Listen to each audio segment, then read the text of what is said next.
pulse detonation wave engines. This is very, very high-speed vehicles, Mach 6, Mach 7, across the Pacific Ocean in a very short period of time.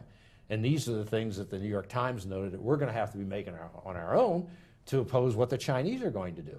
So we have taught them, okay, how to make things that are going to kill Americans, likely, in the future. And also, early on, they literally stole from my bookcase a segment of an F-101 engine combustor, which at that time was the brand new engine on the B-1 bomber, and it was the latest technology available. Was that a student that had come over, or how did... Right, but he came over and went back, and I noticed, you know, a few weeks later when I went to get it off bookcase to use in my lecture, it wasn't there anymore. And I would therefore conclude that it probably went back to China. And another interesting device, which Doug is really an expert on, and that's these MEMS devices, microelectromechanical systems, which are solid-state electronics, and Doug can address that issue quite well. Please. Okay. Well, actually, the Ardesta, which is the venture capital firm for Rick Snyder, has invested heavily in MEMS, which are called the microelectromechanical systems. And essentially what that's Governor Rick Snyder, that's our Governor new Rick governor Snyder, here in yes. Michigan, right, okay. But the MEMS technology is essentially to be able to put small devices, small machines, onto computer chips. So Dicera was a technology that was developed at the University of Michigan using funding from DARPA, which is the Defense Advanced Research Projects Agency. So it clearly was developed with the idea that it had military applications. And so then Rick Snyder's company invested into a startup company, which they called Dicera, which then produced a replacement for what are called quartz crystal technology. Most electronic systems have to have some type of a timer, and that timer has generally been a quartz crystal. But now they can build what's called a resonator onto a computer chip. Makes it much smaller, makes it much easier to integrate with the other electronics. And so one of the first applications of that was a company that they partnered with to develop the telemetry systems for smart munitions. So smart artillery shells, smart bombs, etc. You need some type of a very stable timing device in order to be able to calculate their trajectories and all that sort of thing. So clearly it was a military technology, but it's what we call dual-use technology. So it also has uses in things like cell phones.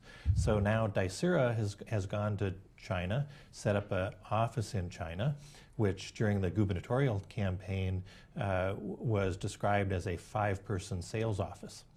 But it's 5 engineers, and when you look at the business model for Dicera, Dicera is they don't make any of their own computer chips, but what they do is that they teach other computer chip manufacturers how to use their technology on their systems and then pay them royalties. So 5 engineers in China can teach an awful lot of Chinese companies how to integrate their technology into their computer chips.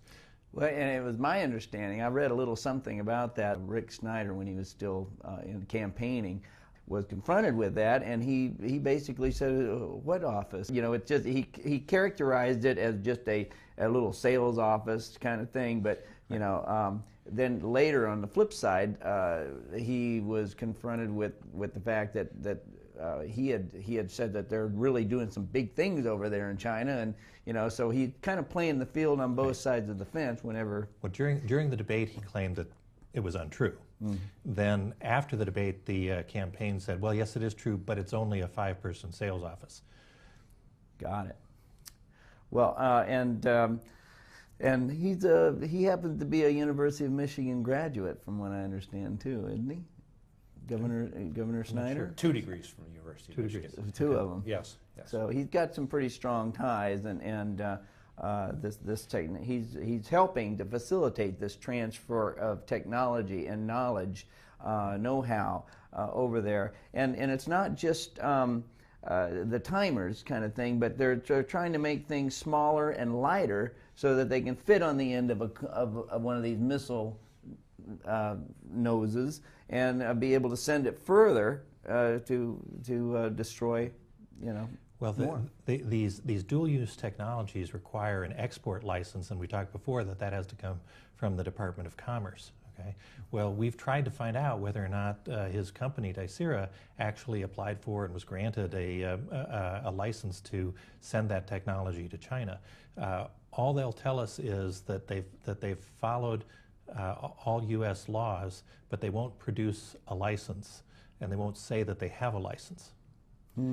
These precision-guided munitions, in which these components go, have totally revolutionized warfare. You can almost state it, one bomb, one hit on where you want it. It's not like carpet bombing where maybe one of them will hit it out of 1,000. Right. But warfare has truly changed. And there's another interesting situation at the University of Michigan in that the current chief scientist of the U.S. Air Force was a professor at the University of Michigan, Werner Dahm. And during his tenure at the University of Michigan, he had a very close relationship with what we call the Dean for China, Jun Ni, who basically runs the Chinese campuses. They had a joint high-tech firm, spin-off firm.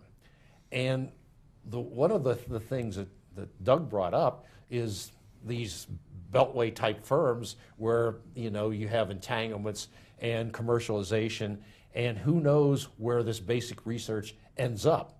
It can end up in a position that can hurt us. And back in the Cold War days, if I met a Russian at a meeting, I had to come back and fill out a report, who it was, what we talked about, da-da-da-da. And I find it very peculiar that we have a chief scientist of the Air Force who had a very intimate business relation with a Chinese national who spends a great deal of time in China right now. Okay. Well, I know that the government is in bed with corporations, and the government's in bed with the U of M, and I'm sure that they visit a lot of those football games too. Well, who knows what goes on in the skybox? Okay, but Werner Dahm's predecessor as chief scientist of the Air Force was Mark Lewis, who was a professor from the University of Maryland, and he came to visit and give a seminar. And I said to him, Mark, we can't continue transferring this technology. And he says, it's something we can't do very much about because the Chinese are a very important financial component for the support of the U.S. university system now. And the University of Maryland, we know, is another one of the very bad actors in transferring technology to China. Gosh. Well, I think that this might be a good time to put a little close on this particular segment. I'd like to give you just another quick word if you had anything, because we will be coming back for another segment of Power Corrupts. Any final word for this segment? I would like to recommend a series on YouTube of videos made by Vince Wade, who was a local television investigative reporter, Channel 2 and 7. And Vince put together a series of 8 documentaries on this theft of technology from American universities by the Chinese students. And he was the person who filmed our retired FBI chief standing in front of Burton Tower. And it's a very good series which shows what they're up to, what they're stealing, and you can watch it at your leisure on YouTube. Vince Wade. Do we have a website that you can If you Google Vince Wade on videos, you'll find us. That's VINCE WADE. Yes. Got it. Okay. Oh, I think he's got a company, Vince Wade Multimedia. That's correct. .com may get you there. Yes. Okay. Well, we'll be back with another segment of Power Corrupts again. Thank you for joining us.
Hi there.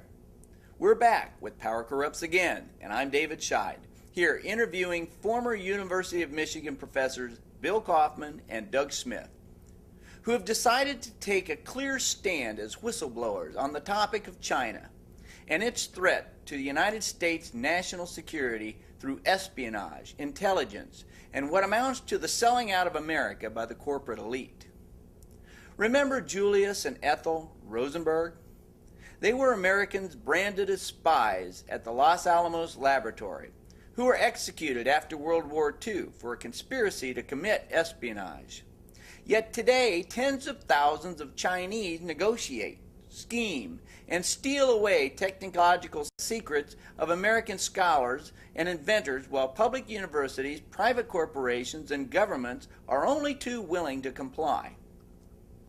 For the American corporate elite, this is business as usual, allowing Chinese to steal our national trade and security secrets without any intervention whatsoever from our government. In fact, the so-called revolving door between government and corporate enterprises shows us that government officials themselves are instrumentally participating in this rush to greed and the undermining of our national security interests. Let's take the newly elected Michigan governor, for example.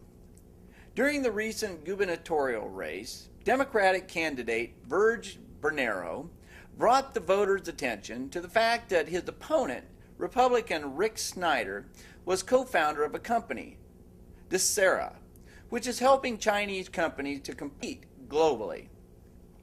Using state-of-the-art technology developed at the University of Michigan, Rick Snyder is helping the Chinese to win market share using venture capital from another company that he co-founded, Ardesta LLC. An October 2010 article from the Detroit News pointed out that when first confronted with this American company, Desera, operating in China, the now newly elected Michigan governor denied such an affiliation, until also confronted with a news release that Desera had published just a few months prior in July. On Desera's own website, the news release stated, "By sharing Desera's expertise in semiconductor timing, power reduction, and MEMS technology, and by sponsoring local research and development, Desera is helping Chinese businesses to compete and win in the global marketplace." Yet even in the face of this reminder, our illustrious new Michigan governor intentionally misled the Michigan taxpayers by claiming that the business office operating in China is nothing more than a small office with a card table in it, which is a far cry from the state-of-the-art facility with engineers, equipment, and researchers to support chip and module integration, high-definition 3D video technology, radio frequency, and smart grid design, which is what came out in another press release. Oh, I hate lying politicians, especially those who lie by certain omissions. They are as bad as all the lawyers working here in Michigan as members of the corrupted Michigan State Bar. Where's the oversight here? Want to know something? There's not any. Clearly, as we have seen from these past few Power Corrupts Again segments, it is imperative that Americans take these matters very seriously. Though we might do what we can to express our humanitarian concerns for our fellow human beings in other areas of the world through action, we must not put entrepreneurial business interest ahead of our own national security, the future of our American children, and the economic welfare of this nation. When we do, as some have clearly have been, we face the possibility that soon we will come to suffer the same consequences the Chinese were faced with at the end of their Cultural Revolution. Currently, the attitude of U.S. elected officials concerning national security and our survival is quite perplexing and contradictory. The behavior and activities currently exploited by the People's Republic of China would not have been tolerated at all on the part of the Soviets during the Cold War, in which Dr. Coleman was